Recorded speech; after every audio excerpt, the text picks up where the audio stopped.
कैलाश जी ध्यान दें। साथियों, हम लोग यहाँ पर एक त्योहार आया है, लोकतंत्र का त्योहार। उसके लिए हम लोग यहाँ इकट्ठा हुए हैं। हमको ये बात पता होना चाहिए कि लोकतंत्र का मतलब क्या होता है। लोकतंत्र का मतलब यह होता है जनता के द्वारा, जनता के लिए, जनता के लिए, जनता के द्वारा चुना गया प्रतिनिधि, जो कि उस सामूहिक आवाज को लोकसभा और विधानसभा में जाकर के हमारी ये समस्या है, ये बात सरकार को अवगत करवा सके। ये बात हमको पता होना चाहिए। तो साथियों, मामा जी ने यह कहा था कि यदि आदिवासियों का उत्थान चाहते हो तो हमें जितना आदिवासियों का टेरिटरी है, जिसको टीएसपी बोलते हैं, वहां पर हम लोगों को स्वतंत्र नेतृत्व वहां पर देना होगा।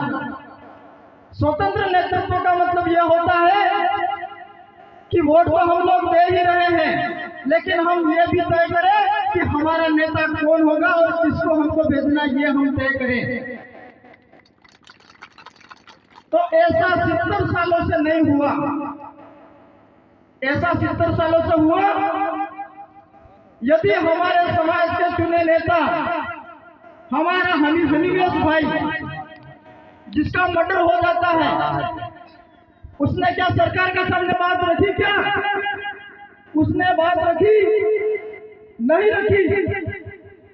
घाटोल में, हमारे इलाके में हमारे भाइयों की जमीन जा रही है और वो लोग कह रहे हैं कि आपके उधर फैक्ट्रियां लगाएंगे, आपको हम सुविधाएं देंगे, लेकिन हमारी जल जंगल जमीन छीनी, उसका क्या? हमारी जल जंगल जमीन जो छीन रही है, उसके बारे में क्यों नहीं बोला? आज मणिपुर में हमारी महिलाओं को निर्वस्त्र करके घुमाया जा रहा है और कत्लेआम हुआ, लेकिन सांसद में, लोकसभा में कोई भी सांसद बोला क्या? नहीं बोला, नहीं बोला। हमारे आनंदपुरी खुकिया में जमीन का सर्वे हुआ और अभी तो चुनाव चल रहे हैं। यदि तानाशाही की सरकार फिर से बनती है और जयपुर और दिल्ली में अगर उस बात को नहीं रखा जाता है तो वो भी जमीन जा सकती है। मेरे भाइयों, मैं यह कहना चाहता हूँ इस मंच के माध्यम से। तो हमें यह सोचना होगा कि यदि हमारे जल जंगल जमीन को बचाना है, हमारी संस्कृति को बचाना है, हमारे अस्तित्व को बचाना है, क्योंकि पूरा विश्व यह सोचता है कि यदि पूरे विश्व में विश्व शांति और पर्यावरण प्रदूषण को अगर कोई रोक सकता है तो वो सिर्फ और सिर्फ आदिवासी की जीवन शैली है। तो आदिवासी जब बचेगा, आदिवासी जब तक बचेगा तभी ये संसार बचेगा। ये बात हमको समझनी है। हमारे पुरखे, आज लोकतंत्र की बात आती है तो लोकतंत्र जयपाल सिंह मुंडा हुए, उन्होंने एक बात कही कि आप आदिवासियों को लोकतंत्र नहीं सिखा सकते, बाकी सह-अस्तित्व और सहभागिता उनसे भी सीखना पड़ेगा। उस बात को मैं एक्सप्लेन करना चाहता हूँ, क्योंकि जिस वक्त संविधान लागू हुआ उस वक्त हम ये सोचते हैं कि वोटों के मार्फत से लोकतंत्र की दिशा तय होती है, लेकिन जब हमारा देश आजाद नहीं हुआ था तब भी हमारे पूर्वज आमराय से पटेल कमेटी मुखिया का निर्माण करते थे। वो भी एक लोकतंत्र की व्यवस्था थी। ये बात हमको पूरे देश को सिखाना है कि यदि लोकतंत्र को सिखा सकता है तो वो सिर्फ आदिवासी सिखा सकता है। इस समाज के दलाल नेताओं ने हमारे पूर्वज क्या बोलते थे? ये जिलो खाओ फोटो नहीं कर जिलो खाधो फोटो नहीं कर આપણે ખત્રી બાપસીની આપણે જે મોટા ભાઈને હોટલ ખાધી એને ખોટી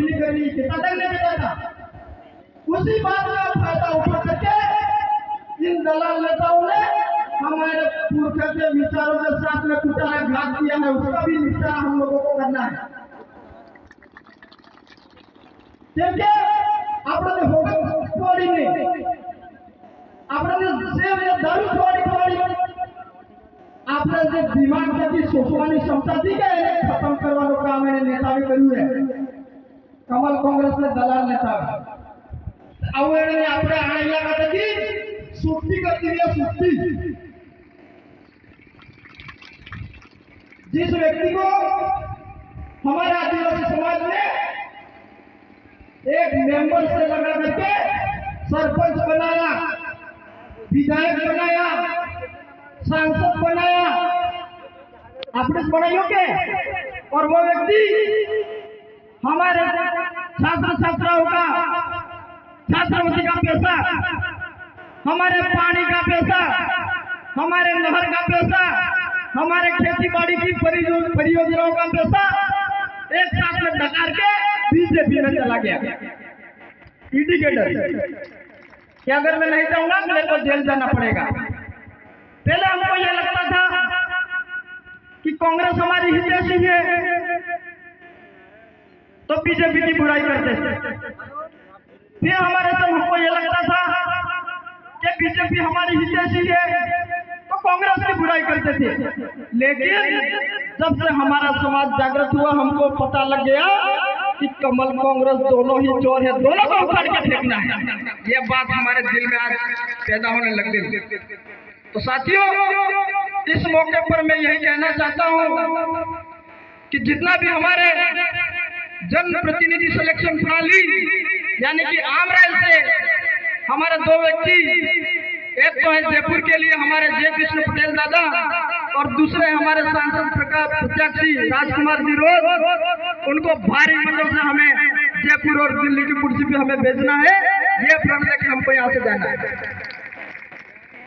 और हमारे जो युवा थे उन युवाओं को शैक्षणिक स्वास्थ्य की तो बात नहीं बताई, लेकिन चुनाव के समय में दारू पिला करके और नशेड़ी बना के उनके जीवन को खराब करने का काम उन लोग नेताओं ने किया है। तो उनका भी हिसाब करना है, क्योंकि ये युवा अब जाग चुका है। अब इनके दारू पैसों में और उनके मुंह के स्वाद के अनुसार पलटने वाला नहीं है। ये हमको यहाँ से पढ़ लेकर जाना है। इतनी बात करके मैं मेरी वाणी को विराम देता हूँ।